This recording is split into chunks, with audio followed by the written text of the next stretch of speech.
आज के वीडियो में हम देखेंगे वर्ल्ड वाइड वेब की कार्य प्रणाली के बारे में कि वर्ल्ड वाइड वेब किस प्रकार से कार्य करता है। तो सबसे पहले www या वर्ल्ड वाइड वेब जो होता है वो क्लाइंट सर्वर मॉडल पे बेस्ड होता है। इस क्वेश्चन को आप थोड़ा ध्यान से समझिएगा, थोड़ा सा ट्रिकी है, इसे समझने में थोड़ा समय आपको लग सकता है, लेकिन मैं इसे कोशिश करूंगा कि आपको बहुत अच्छे से क्लियर कर सकूं।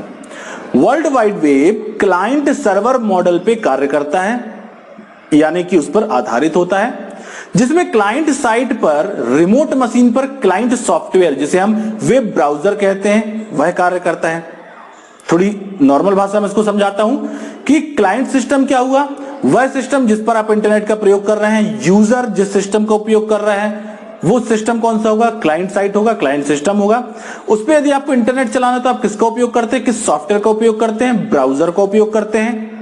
तो वही चीज अभी हमने आपसे कही कि जिसमें क्लाइंट साइट पर रिमोट मशीन पर क्लाइंट सॉफ्टवेयर यानी कि वेब ब्राउजर कार्य करता है, और सर्वर साइट पर, सर्वर साइट क्या हुई, जहां पर सारी जानकारियां स्टोर होती हैं, सर्वर साइट पर सर्वर सॉफ्टवेयर कार्य करता है।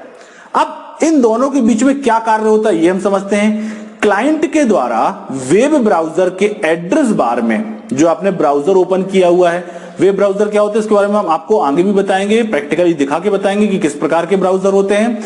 वेब ब्राउजर में सबसे ऊपर जो एड्रेस बार होता है उस एड्रेस बार में आपको क्या डालना होता है, किसी वेबसाइट का यूआरएल मतलब यूनिफॉर्म रिसोर्स लोकेटर, या हम कह सकते हैं किसी वेबसाइट का कंप्लीट एड्रेस। तो आप जब यूआरएल टाइप करते हैं तो वेब ब्राउजर में दिए हुए एड्रेस के आधार पर वेब ब्राउजर क्या करता है, यूआरएल के सर्वर से उसे संपर्क करता है या उसे कनेक्ट करता है। सर्वर के द्वारा यूआरएल को आईपी एड्रेस में परिवर्तित कर दिया जाता है।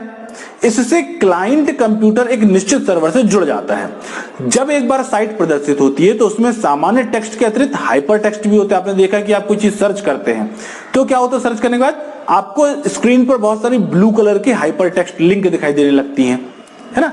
अब आप किसी भी एक ऑप्शन पे क्लिक करते हैं, जैसे ही आप क्लिक करेंगे तो क्या होता है, अब जैसे ही आप किसी एक ऑप्शन को क्लिक करते हैं तो संबंधित यूआरएल प्रदर्शित होता है, और जब यूजर उसको लिंक को क्लिक करता है, ठीक है, तब फिर वेब ब्राउजर क्या करेगा, उस यूआरएल पर उपस्थित पेज को प्रदर्शित करने का आग्रह सर्वर से करता है, तथा सर्वर उस पेज को प्रदर्शित करता है जो ब्राउजर उसे यूजर के लिए प्रदर्शित कर देता है।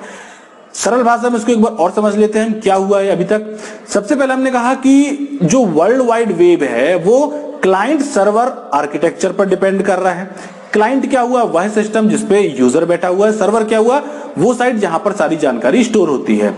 क्लाइंट में आप एक ब्राउजर ओपन करते हैं, ब्राउजर ओपन करने के बाद आपने यूआरएल में कोई एड्रेस टाइप किया, जैसे ही आप एड्रेस टाइप करते हैं तो वेब ब्राउजर आपको क्या करेगा, आपको सर्वर साइट पर ले जाकर वहां पर जो उसका यूआरएल उससे संबंधित सारी जानकारी के लिए रिक्वेस्ट करेगा। सर्वर उसके बदले में आपको रिस्पॉन्स देगा और आपके ब्राउजर में कुछ हाइपर टेक्स्ट दिखाई देने लगेंगे। अब आप उस हाइपर टेक्स्ट पे जैसे ही क्लिक करेंगे तो उसकी पर्टिकुलर जो यूआरएल की वेबसाइट होगी वो वेबसाइट के लिए रिक्वेस्ट करेगा वापस सर्वर से, और सर्वर उससे संबंधित जो वेबसाइट है, जो जानकारी है, वो आपके ब्राउजर के माध्यम से आपके क्लाइंट सिस्टम में आपको दिखाने लगेगा। ये पूरी फंक्शनैलिटी किसके माध्यम से वर्क की जा रही है, वर्ल्ड वाइड वेब के माध्यम से परफॉर्म की जा रही है।